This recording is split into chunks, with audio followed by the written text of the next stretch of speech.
the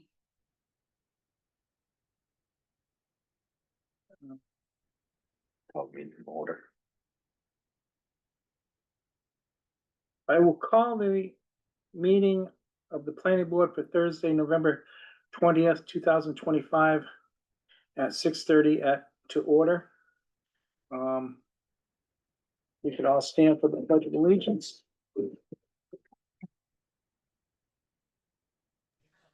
pledge of allegiance to the flag of the United States of America and to the republic for which it stands, one nation, indivisible, with liberty and justice for all.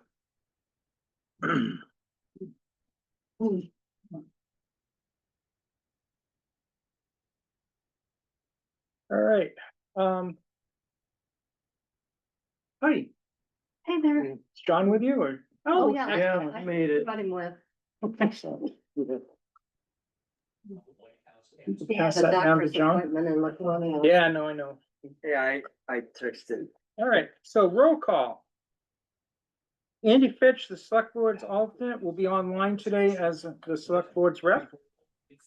Sherry Perry is our minute taker. John Thomas is here. Don Harbaugh is here. Donna Lacurdo is absent with notice. Ann Barney is absent with notice. Bethany Franz is absent with notice. Linda Barnes is present. Tricia Ferris is absent with notice. And I am Kendall Hughes. Due to having two members absent, I appoint both Johns as voting members for tonight. First order of business. Can you unmute those people? Oh, I meant they can do it themselves. Yeah. We have a lot of people online. I'm gonna ask, Another one's coming out. I had a gentleman here tonight that told me Barry Gar was on the agenda. Barry Gar is not on the agenda for tonight, just so you all know. I don't know why he told people he was, but he's I don't not. think he did. It was just Gary who was here. He just was misinformed, or he just thought that Barry was gonna be on the agenda. Yeah. So just wanted to let you know if you were here for that. Okay, moving on. The minutes of November 6th, 2025 was emailed to everyone. Have you had a chance to look them over?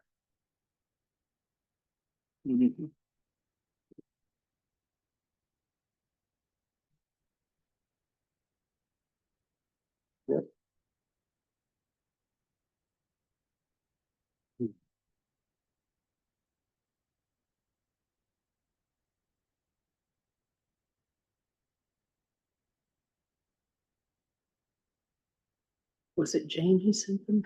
Yes, Jane sent them, actually yesterday. I think it was in the package she sent yesterday.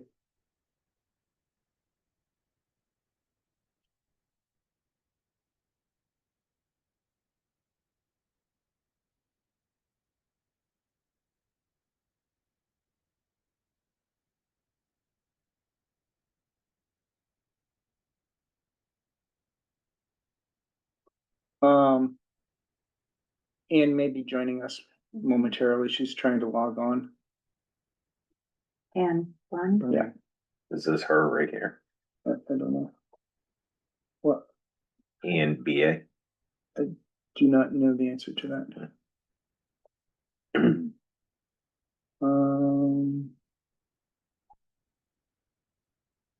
If you guys don't have them or aren't comfortable with it, we can table them to next meeting. I'm sorry, I did Okay. not see them. I So, saw the other stuff. I was unable to get to the town hall to get stuff because they've been closed the last 2 days. Ron just told me the alternate way to get there, and it never occurred to me to talk to the police department. So, Wars. so I don't have a hard copy of the minutes for you all. So I would entertain a motion to, table the November 6th minutes to December 4th. I'll move. And Linda moves to table them to December 4th. Do I have a second? I'll second. Okay, John Thomas seconds. Any discussion? Andy, do you have any discussion? Hearing none, all those in favor of tabling this to December 4th, say aye. Aye. Andy, I'm all set. do we have to do a roll call because he's online?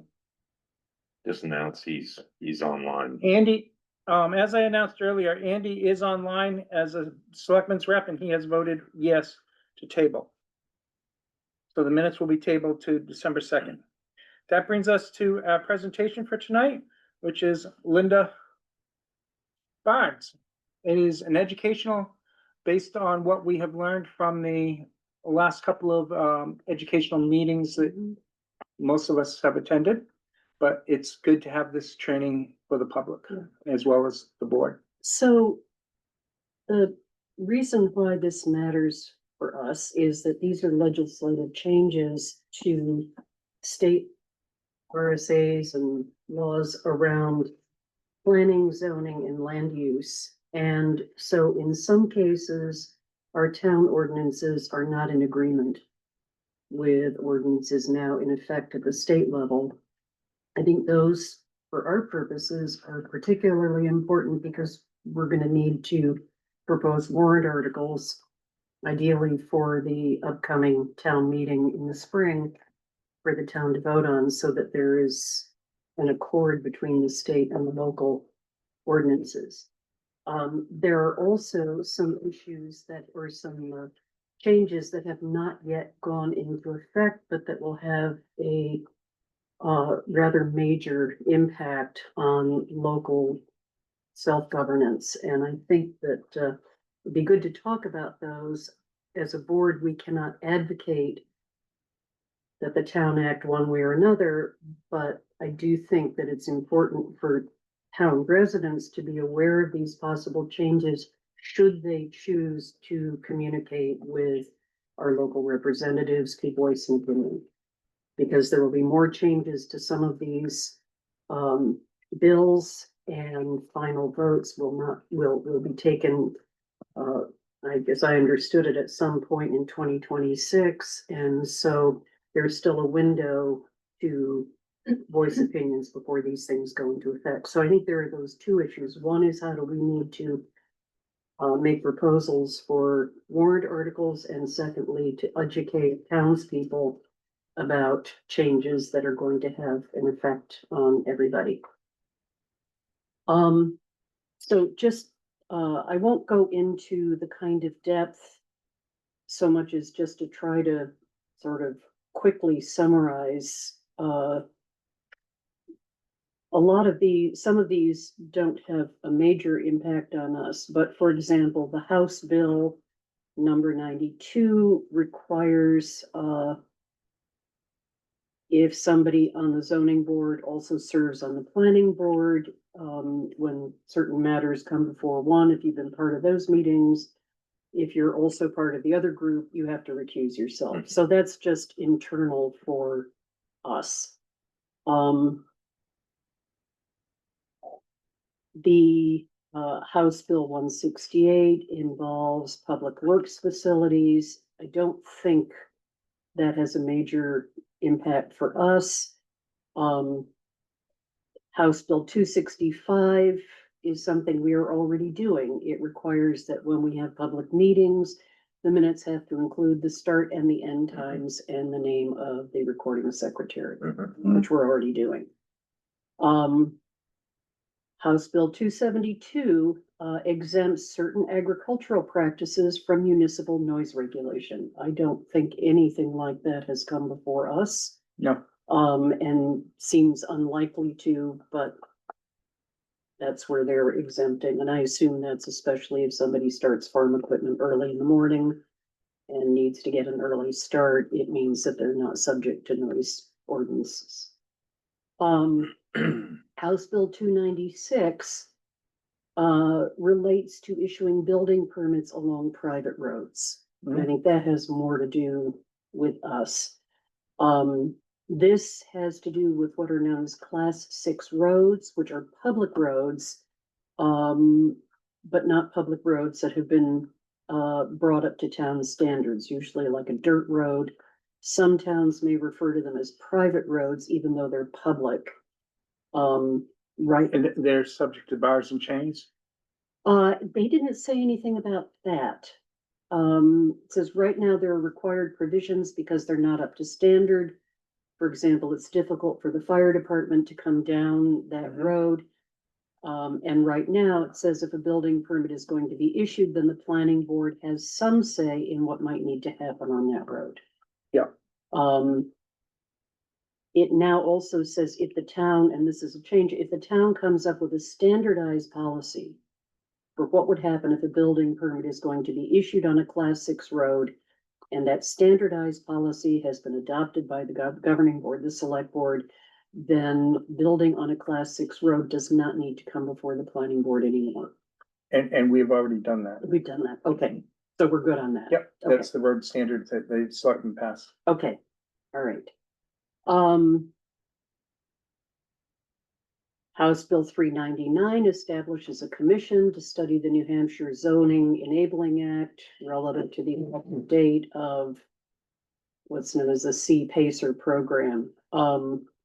And that is in the works.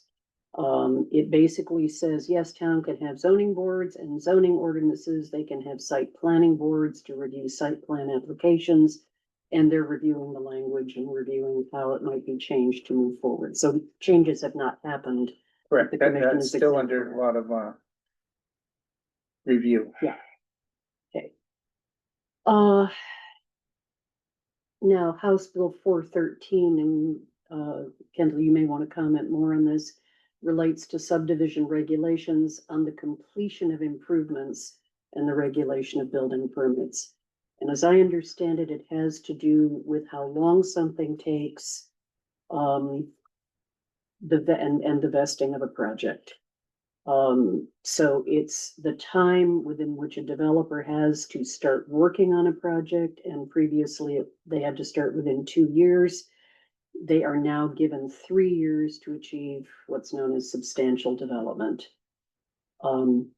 It also extends the time within which the developer has to achieve substantial completion from 5 years to 7, but that the meaning of substantial completion is not defined by state statute, so we're allowed to define what that means. If the developer meets the terms of what we as a board have defined as substantially complete within that period of 7 years, then the project becomes what is called vested, and after that, the developer can kind of move at their own pace. Right, so where that becomes important for us currently would be Granite.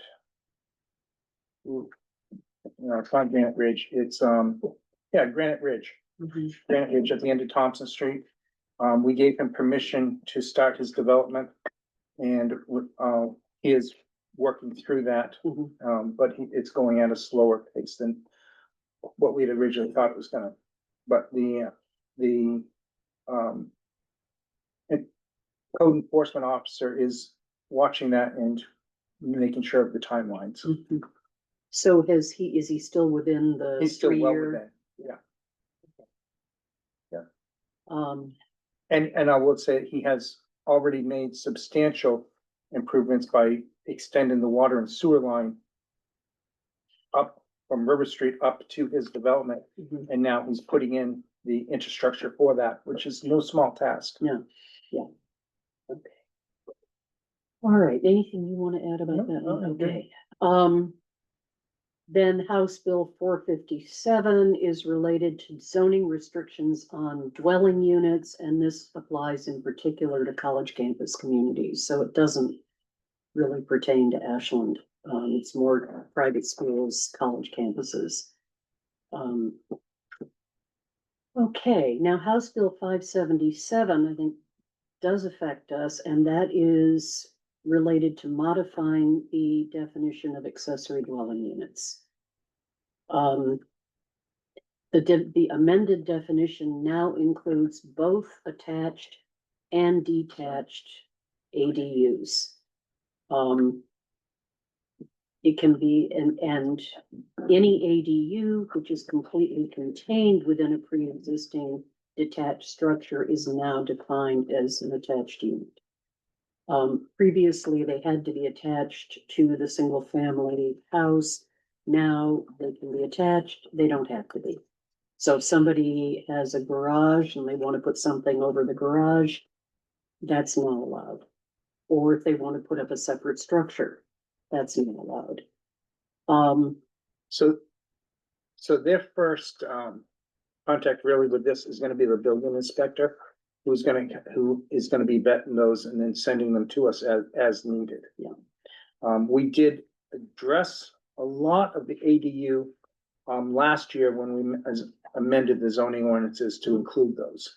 Because we are now no longer allowed to, it removes the option for a municipality to subject an ADU to a conditional use permit or special exception. So for our proposed mixed use zone, does that make any difference in terms of how we've laid that out? No, it does It not. does not, okay. Nope. All right.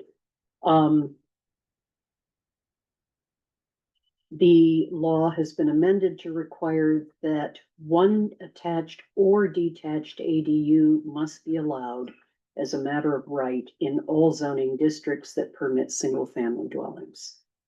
So all of the residential, Everything except for commercial, industrial. Yeah. I would refer to zoning, regulation 4.3, through,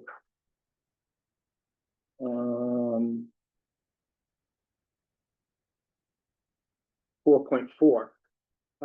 That was what we changed last year in the zoning ordinance to allow this to occur because we knew this was coming. and this is really a measure to try to allow people to increase available housing, especially where there are shortages of land, because somebody now could, but does this also include tiny houses? Are they now allowed? To an extent. Yeah. In Ashland, they have to be, 750 square Square feet. feet, yeah. So, and the bigger, problem comes with the septics. A ADU will require a one and a half bed septic design added to the septic. Mhm. If the septic is at its capacity, say a 3-bedroom with a 3-bedroom house. Right. And the only point there is that the law prohibits us from imposing septic system requirements for a single family home with an ADU any greater than those than required by New Hampshire's Department of. And this is Environmental actually the New Services. Hampshire Department of Environmental Service Law. So we're in compliance with Yep. that. It replaces the option for municipalities to prohibit ADUs with manufactured housing with an option for us to prohibit ADUs associated with rented or leased land, such as a manufactured home park. We have one manufactured home park. They have a very strong, bylaws Mhm. that they manage the park under, and they do a very good job at that. Mhm. So it doesn't fall within our purview per se with that. And then. Right, Sherry? Mhm. I'm on board there. Well, the lot size wouldn't, No, the lot size wouldn't, but the, it wouldn't support putting an ADU there anyway. correct. Okay. And like I said, the board down there really does, and I'm not trying, because I know you're on the board, but Mhm. they do a good job. It also replaces the requirement related to interior doors for attached ADUs with a requirement that an attached ADU shall have independent ingress and egress or through a common space, like a shared hallway, shared with the principal dwelling unit. But the municipality shall not limit the choice of entrance or exit. Right, but it then falls under the building code Mhm. and the fire life safety code. So the fire chief and building inspector will be involved with that. It adds language that any of our regulations that apply to both single-family dwellings and ADUs shall not be more restrictive for the ADU than for the single-family dwelling, so the same rules Correct. have to apply. There is a new requirement that the municipality shall require no more than one additional parking space for each ADU. Yeah. So if they have two cars, it's their problem. They either fit them in the same driveway or come up with They something figure it else. out. Yeah. It retains the local option to require owner occupancy of the principal dwelling unit, which we do. We do, And correct. I think we decided that was to avoid sort of out of state, setting up the whole thing as rental properties and being absentee landlords. So that's still in place. It replaces language allowing a municipality to impose standards requiring aesthetic continuity between the ADU and the single-family dwelling, with an allowance for aesthetic standards only if such standards apply to both the ADU and the single-family dwelling. So anything that the town has in place around what a single-family home should look like aesthetically can be applied to the ADU, but you can't have separate special rules for the ADU. Correct. Okay. The maximum size of an ADU can be up to 950 square feet if there's no municipal ADU ordinance, but a municipality cannot limit it to less than 750 square feet, and ours is 750. So our minimum is 750, but our maximum is 1,000. Okay. So we actually exceed Mhm. the state, which we're allowed to do. Yeah, well, and where it says it can be. Yeah. We can go higher, yeah.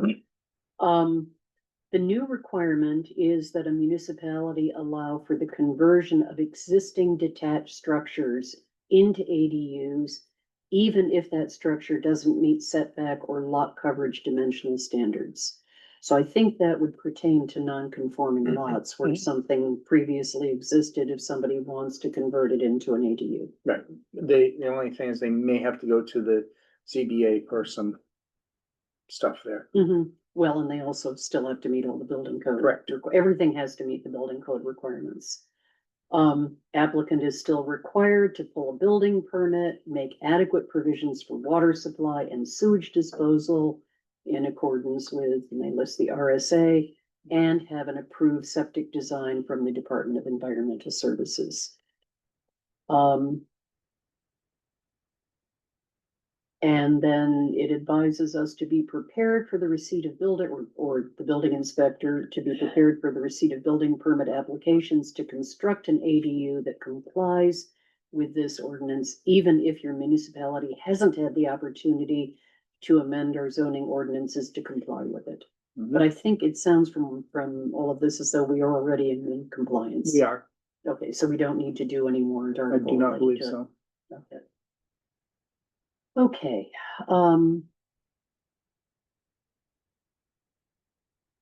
then, House Bill 631 permits residential building in commercial zoning.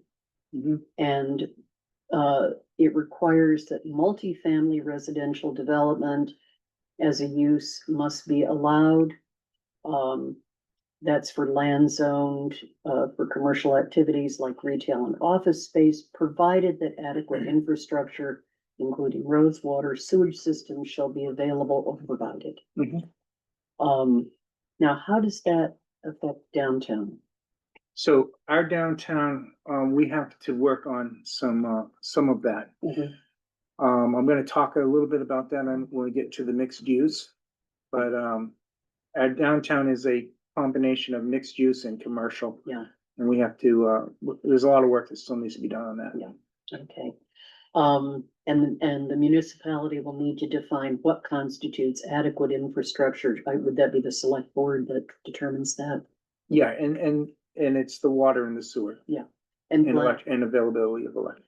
yeah, and the planning board will need to determine whether adequate infrastructure is present, but I assume recommendations will come. We work with our town departments. Yeah, okay. And we may subject multifamily and mixed-use developments to site plan review.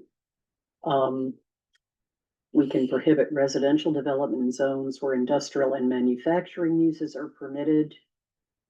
So anything defined as industrial, we can say no. We have very little industrial, it's mostly floodplains, Mhm, actually. All of it is in floodplains, yeah, with the exception of the greater mill area, which is over the river. and depending on how that ends up classified. Correct. Um. May require all available ground floor space or a percentage thereof to be dedicated to retail or similar use. Building being converted to multifamily or mixed use through adaptive reuse are exempt from complying with setback height or frontage requirements.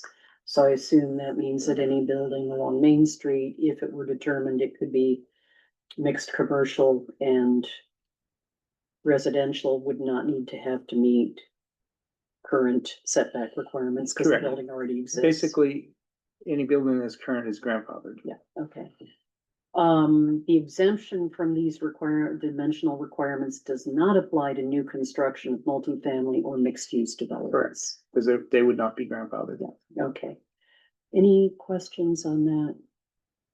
And I think we're already trying to think about how to allow, we're actively thinking about how to allow that kind of mixed use. That will take effect on July 1st of 2026. Well, This is House Bill 631, the one we Okay. just talked about. on July, sorry. Yep, it will take effect on July 1st, 2026. So I don't know whether it'll undergo any more changes, but I assume Most likely. we'll be informed if it does. Okay. Now, Senate Bill 84 adds a section to RSA 674 and establishes maximum lot sizes for single-family residential use based on the type of infrastructure servicing the lot. Yep. I want to say that again. It establishes the maximum lot size for single-family residential uses based on the type of infrastructure. Maximum? Yes, Why would they have a maximum? well, I mean, that's what it says. Specifically for lots that are not serviced by municipal or community service infrastructure, the maximum lot size in this bill is set at 88,000 square feet. For lots serviced by municipal or community water infrastructure, the maximum lot size is to be 44,000 square feet, provided there is adequate water capacity. They're shrinking the allowed size of lots to encourage the addition of more. I believe that there is an additional bill that is in the legislature that will address some concerns. Yeah. In this bill. Yeah, in cases where lots are serviced by municipal or community sewer infrastructure, the maximum lot size is reduced to 22,000 square feet, contingent upon adequate sewage system capacity. The bill also clarifies that these requirements do not limit the development potential of lots created before July 1st, 2024. did they say what type of area, where it's rural, or suburban, or urban? It says none of this overrides existing municipal zoning regulations or environmental service regulations that may necessitate larger lot sizes. So no, they don't talk about the kinds of We zoning. know that my last house, my lot was big, Yeah, I mean, way bigger than that. right, but if it already exists, in Yeah. other words, it was before 2024, July 1st, 2024. It's irrelevant because they pre-existed. It's for lots. You know, somebody wants to sell land for someone to build on. This would be to regulate how large that lot can be. So if, let's say I have 3 acres and I want to sell it as 3 acres for one person to build on it, if I understand this correctly, it would prohibit my doing so. Kendall, is that how you understand it? That's what I'm reading. Yeah, Yeah. which Um, it's. The objective is to streamline zoning procedures for residential housing. It is set to take effect on July 1st of 2026. It is expected to have an indeterminable fiscal impact on local expenditures, as municipalities will need to amend local zoning ordinances, assess infrastructure capacity, and gather evidence to support any challenges to the established lot requirement. The New Hampshire Municipal Association has indicated that these changes may lead to additional costs for municipalities as they navigate the new regulations. So it puts, if I understand it correctly, it would put considerable constraints on property owners who might want to sell land unless the lot was established before July 1st, 2024. Now, that may cover most of the lots in this town. No, it does not. It does not. I Okay. think, I think, especially if you get like a North Ashland Road, Mhm. places like that, I think you might have bigger lots out there. Mm. And it depends on what I'm gonna have infrastructure. to, do a little more research Yeah. on this one. I think this one, deserves, They're trying to build more inventory by doing that. I understand that. 22,000 square feet, that's what? Like half an acre. Half an acre. It's half an. Yeah. Yeah. So it's really gets into the density issue Mhm. Right, and, rural residential just density versus in-town village residential. The reason you have the rural residential is to have bigger spaces, Mhm, so the family farm and everything. mhm. Right. And, I mean, I know of several lots that are for sale in like, Hicks Hill. Just like the Hicks Hill that we just did. That lot is much bigger than what, would be required by this now. But that lot was, the lot boundaries were established before 2024, right? We just established them, Oh, we just established them, right? It was a boundary line adjustment. right? Okay. So where this has not yet gone into effect, Oh, yeah. presumably So fine. okay, but anything after July 1st, So 2020. we'll have to get an opinion on this one. Yeah. Yeah, and if there are issues, there is still in theory time to voice In theory. opinions to the legislature. Right, there's something on there that this may be amended. Mhm. I'm sure the legislature is looking at it. Yeah. Cause this really removes the right of property owners to sell their land as they choose within local zoning ordinances, so. Does not leave a lot of room for local control. The Senate Bill 281 prohibits municipalities from denying building or occupancy permits for property adjacent to Class 6 roads under certain circumstances.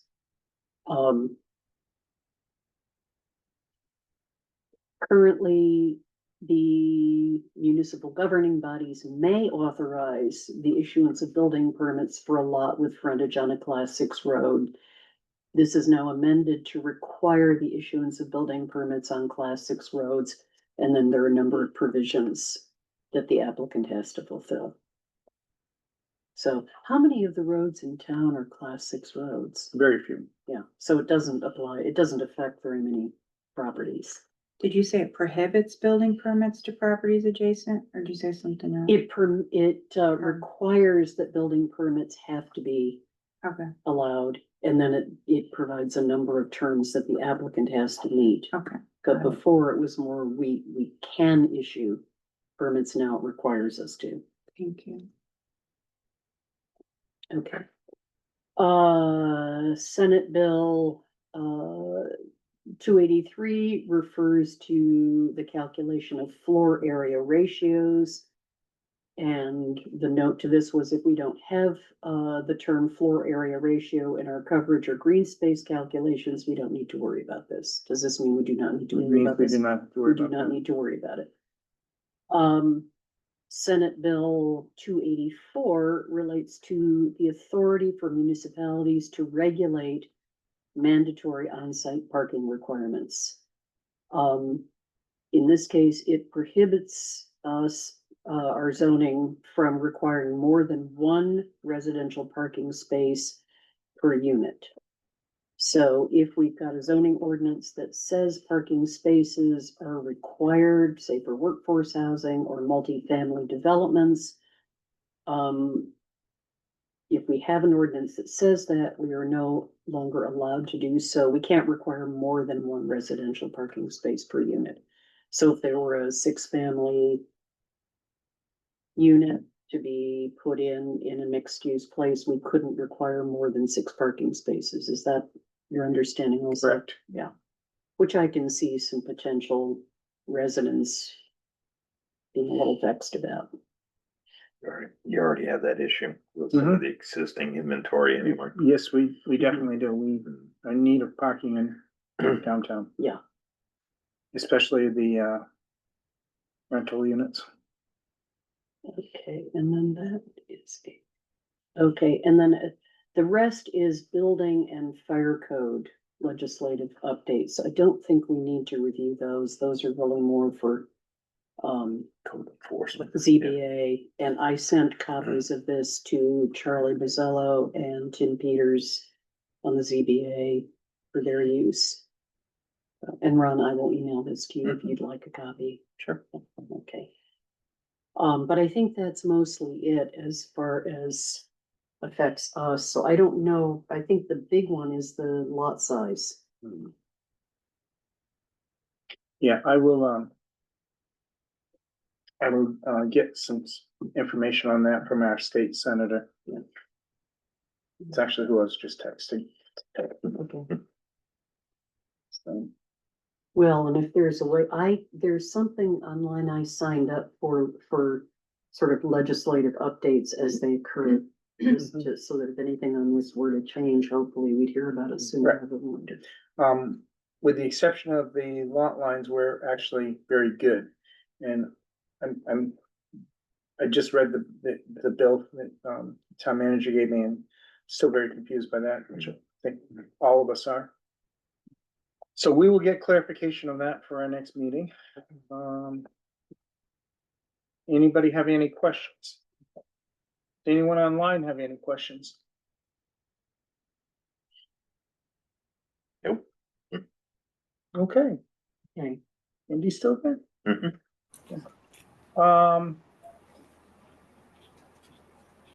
That will bring us to new business. Does anyone have anything new to come before us? That is gonna bring us to old business. First thing is BH Holding walkthrough. We had a walkthrough with myself, the town manager, Ray Corber, and Mr. Hess. We walked through, reviewed the project. Mr. Kober is doing some follow-up with Mr. Hess. Mhm. And we will have a more update for you at our next meeting. Okay, but things are moving in a positive direction. Kind of. All right, impact fees. The last selectmen's meeting, we have to have the selectmen appoint a CIP committee. There has been a CIP committee in the past. The town manager has found those documents, Meeting minutes. meeting minutes and so forth and stuff. We just have to do some updating with those. But first, we need the select board to appoint a committee. I believe that their next meeting, that is gonna be an agenda item for them to act upon. Master plan update. I've made contact with, the executive director of Lakes Region Planning Commission. We are discussing some stuff. It looks like the $10,000 warrant article should be sufficient. That is provided that we, the planning board, work with the public, and we're gonna have to do a bunch of legwork. The alternative is to have them do everything, and that would be very expensive and not at the taxpayer's best interest. I've started taking some of the online training for the listening sessions that they say they use. And I figured that would be one way we could. Yep. Do it ourselves instead of having to hire out. Yep, so, we will be getting that together and have that in time for, the warrant. Compact zone is all set to go. At our next meeting, oh, I'm sorry, not our next meeting, at the December 4th meeting, we will be having 3 public hearings. Mixed use. First, I'd like to talk about mixed use.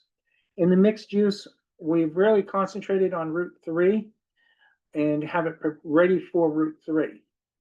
So the other 2 zones that are included in that are Main Street, which is currently a commercial zone, and West Street, which is currently a commercial zone. After looking everything over, I think that we need to take those 2 zones out for now and work on that, because they have some different characteristics that we're going to want to look at. So if you're all in agreement with that, we will take those 2 zones out and only proceed with the Holderness to the Route 3 from Holderness to Main Street on the non-water side till we get to Cottage Street, and then it would be on both sides of the road to Main Street. Mhm. And this, what we've done, exemplifies what is currently there. Mhm. And puts in some buffers in that zone to protect the corridor as a scenic corridor. Mhm. The mixed, the blasting and Excuse excavation, me, Kendall, do you need a motion to approve that? yes, Okay, so I would move that we modify the mixed use plan to reflect removing the zones that include Main Street and what was the other? West Street. West Street, simply to focus on Route 3. focus on Route 3 and then come back to the others next year. Okay, so I so move. Do I have a second? A second. John Harbaugh will second that. Any discussion? Andy, do you have anything? I'm good. All right. I will do this by roll call because Andy is online. John Harbaugh, how do you vote? Yay. Linda? Aye. John Thompson? Yay. Andy Fitch? Aye. And I, Kendall Hughes, vote yes as well. So motion passes. We will be also the blasting permit and the excavation.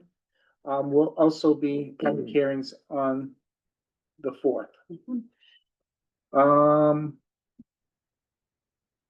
Deadline from the public for any submissions for zoning ordinance is December 10th. So I do not know of any coming, but it is December 10th. I'm just making that announcement. Correspondence.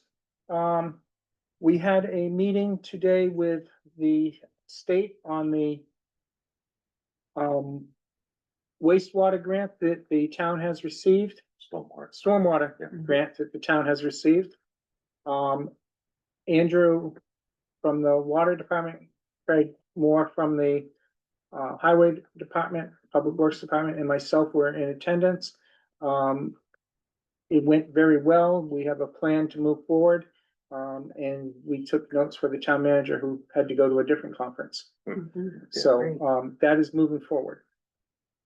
Our next meeting will be tomorrow at 1 PM. It will be a meeting at the Owl's Nest Golf Course, Ashland. Vineyard Court, What? is it the Owl?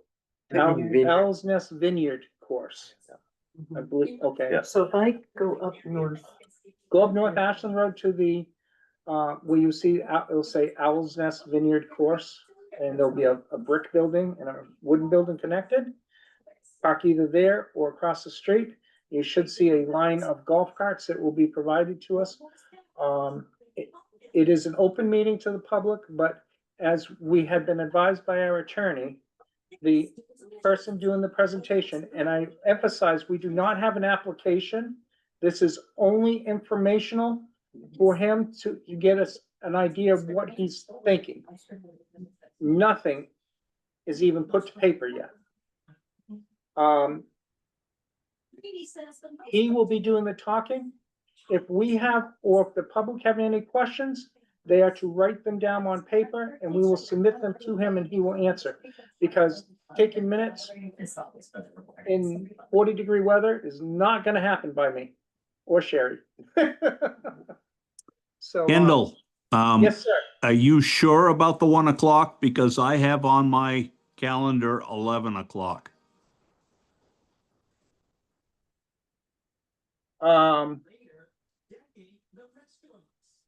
I didn't put it. I have it on my calendar as 1 o'clock. I am very sure about 1 o'clock. Okay. I'll change my calendar. Yeah, I have it specific from 1 to 2. That's what Brian Lash said too when he called me. And I Brian have- called him today and told him 1 o'clock also. And I just. Okay.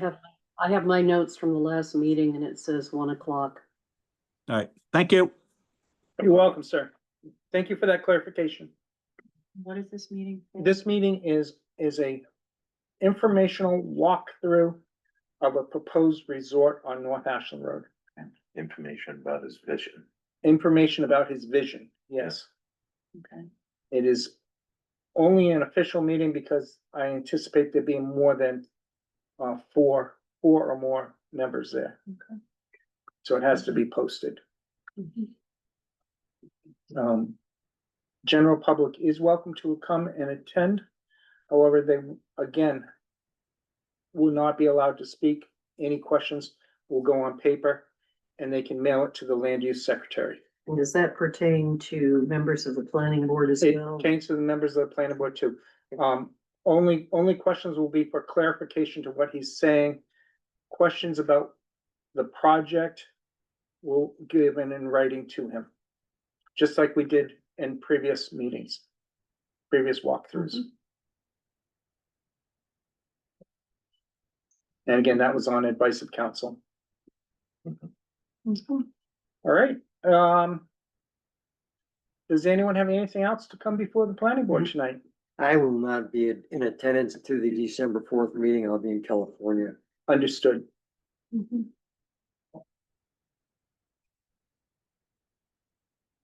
All right, in which case at 7:17, I will close the Ashland Planning Board meeting. Have a good night, all. You. Good night, Andy. Is that Ann Barney? Should I